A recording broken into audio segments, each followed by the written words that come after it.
بسم اللہ الرحمن الرحیم۔ السلام علیکم پیارے دوستو، اللہ تبارک و تعالیٰ قرآن پاک میں ارشاد فرماتا ہے، اللہ کے رسول اور مومنین ایمان لائے اس پر جو اللہ تعالیٰ کی طرف سے ان پر نازل کیا گیا، یعنی قرآن پاک پر، اور یہ ایمان لائے اللہ پر اور اللہ تعالیٰ کے فرشتوں پر۔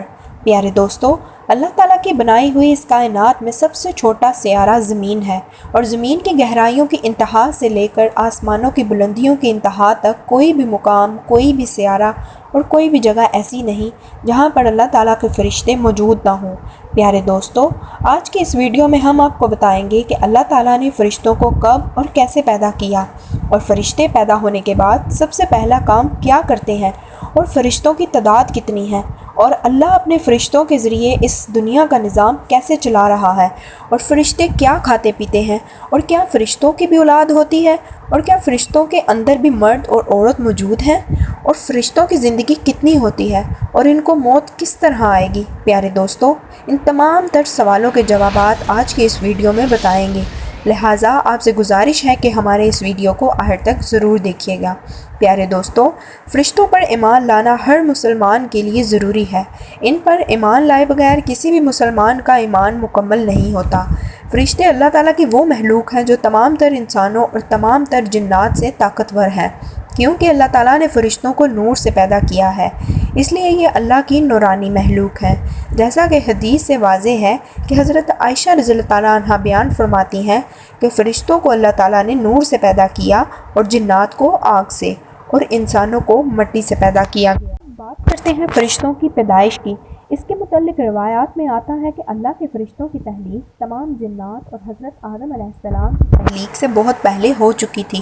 اللہ تعالیٰ قرآن پاک میں ارشاد فرماتا ہے، اور جب ہم نے فرشتوں کو حکم دیا کہ حضرت آدم علیہ السلام کو سجدہ کرو تو تمام فرشتوں نے سجدہ کیا سوائے ابلیس کے۔ پیارے دوستو، اس آیت سے یہ بات ثابت ہوتی ہے کہ اللہ تعالیٰ نے فرشتوں کو حضرت آدم علیہ السلام سے پہلے پیدا کیا، اور فرشتے حضرت آدم علیہ السلام کو سجدہ کرنے کے لیے پہلے سے موجود تھے۔ اللہ تعالیٰ جب بھی کسی فرشتے کو نازل کرتا ہے تو فرشتہ پیدا ہونے کے بعد سب سے پہلے اللہ کا شکر ادا کرتا ہے اور سجدے میں گر پڑتا ہے۔ روایات میں آتا ہے کہ اللہ تعالیٰ نے جب حضرت جبرائیل علیہ السلام کو پیدا کیا تو اپنے پیدا ہونے کے بعد اللہ کے حضور ایک بہت لمبا سجدہ کیا اور اللہ کا شکر ادا کیا۔ فرشتے اللہ کی وہ نورانی مخلوق ہیں جو گناہوں سے پاک اور معصوم ہیں۔ یہ اللہ کے حکم کے پابند ہیں، اور یہ اپنی مرضی سے کچھ بھی نہیں کرتے۔ ان کو جو حکم دیا جاتا ہے یہ وہی کرتے ہیں۔ فرشتوں کی کوئی اولاد نہیں ہوتی، اور یہ اللہ کی نورانی مخلوق ہے، اس لیے ان میں مرد اور عورت نہیں ہوتے، اور نہ ہی یہ کچھ کھاتے پیتے ہیں۔ ان کی خوراک نور ہے۔ اللہ تعالیٰ نے اپنی عبادت کے لیے بے شمار فرشتے پیدا کیے ہیں، ان کی تعداد کا علم صرف اللہ ہی کو ہے۔ جیسا کہ اللہ تعالیٰ قرآن مجید میں ارشاد فرماتا ہے کہ اللہ تعالیٰ کے لشکروں یعنی فرشتوں کی تعداد کے بارے میں اللہ کے سوا کوئی نہیں جانتا، لیکن اللہ تعالیٰ کے 4 ایسے بڑے فرشتے ہیں جن کے ذریعے یہ دنیا اور کائنات کا نظام چل رہا ہے، اور یہ فرشتے اللہ تعالیٰ کے سب سے زیادہ قریب ہیں۔ یہ فرشتے تمام تر فرشتوں کے سردار ہیں، باقی تمام فرشتے ان کے ماتحت ہیں۔ ان فرشتوں کو ملائکہ مقربین کہا جاتا ہے۔ ان تمام بڑے فرشتوں کی رسائی مقام سدرۃ المنتہا تک ہے۔ سدرۃ المنتہا 7ویں آسمان کا وہ آخری مقام ہے جن سے آگے کوئی بھی فرشتہ نہیں جا سکتا۔ اس مقام سے آگے جانے کی اجازت صرف اللہ کے محبوب پیارے آقا حضرت محمد صلی اللہ علیہ وآلہ وسلم کو ہے۔ اس مقام سے آگے اس کائنات کی کسی بھی مخلوق نے قدم نہیں رکھا۔ پیارے دوستو، ان 4 فرشتوں کے ماتحت اللہ تعالیٰ نے بہت سارے ایسے فرشتوں کو پیدا کیا ہے جو تمام معاملات کو سر انجام دینے میں ان فرشتوں کی مدد کرتے ہیں۔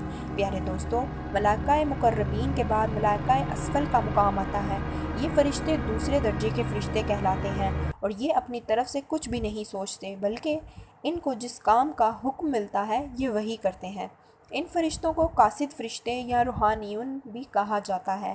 یہ فرشتے زمین پر موجود انسانوں کے دلوں میں اللہ کی مرضی اور اللہ کے احکام منکشف کرتے ہیں، اور اسلام کی خاطر لڑنے والی جماعتوں کے دلوں میں بہادری، ثابت قدمی اور اللہ کی خاطر اپنا سب کچھ قربان کرنے کا جذبہ پیدا کرتے ہیں، اور اس کے علاوہ اللہ کے جو مخالف ہیں ان کے دلوں میں بزدلی اور کمزوری کا خیالات ڈالتے ہیں۔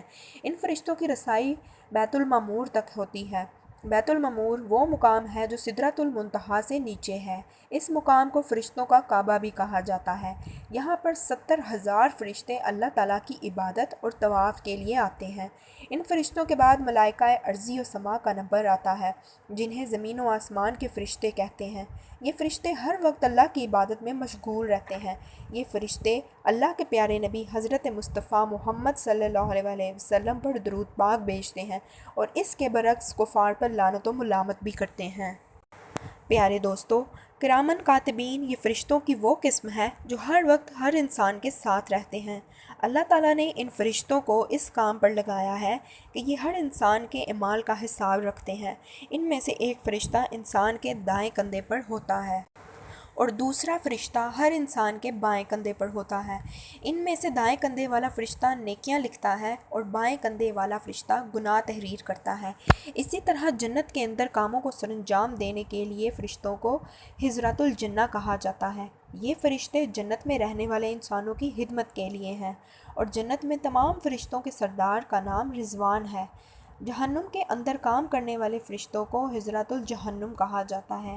یہ وہ فرشتے ہیں جو جہنم میں رہنے والوں کو ابلتا ہوا پانی اور کھانا پیش کریں گے۔ اب بات کرتے ہیں موت کے فرشتوں کی، جو انسان کو ایک دنیا سے دوسری دنیا میں منتقل کرتے ہیں۔ ان تمام فرشتوں کے سردار کا نام عزرائیل علیہ السلام ہے، جن کو مالک الموت علیہ السلام بھی کہا جاتا ہے۔ کچھ فرشتے ایسے ہیں جو اللہ کے عرش کو اٹھائے ہوئے ہیں، جنہیں حاملین عرش کہا جاتا ہے۔ اس کے علاوہ اللہ تعالیٰ نے اپنے ہر کام کے لیے فرشتے مقرر کیے ہیں۔ اب بات کرتے ہیں فرشتوں کو موت کب آئے گی۔ اس کے متعلق روایات میں آتا ہے کہ اللہ تعالیٰ نے تمام فرشتوں کو قیامت تک کے لیے زندگی عطا کی ہے۔ قیامت کے نزدیک اللہ جب حضرت اسرافیل علیہ السلام کو سور پھونکنے کا حکم دے گا تو دنیا جہاں کی ہر چیز فنا ہوگی۔ اس وقت اللہ تمام فرشتوں کو بھی فنا کر دے گا۔ اس وقت اللہ کی ذات کے سوا کوئی بھی ذات باقی نہ رہے گی۔ اللہ سے دعا ہے کہ اللہ ہمیں تمام گناہوں سے بچائے اور اپنے پیارے حبیب کے صدقے ہمارے کبیرہ صغیرہ گناہوں کو معاف فرمائے۔ آمین۔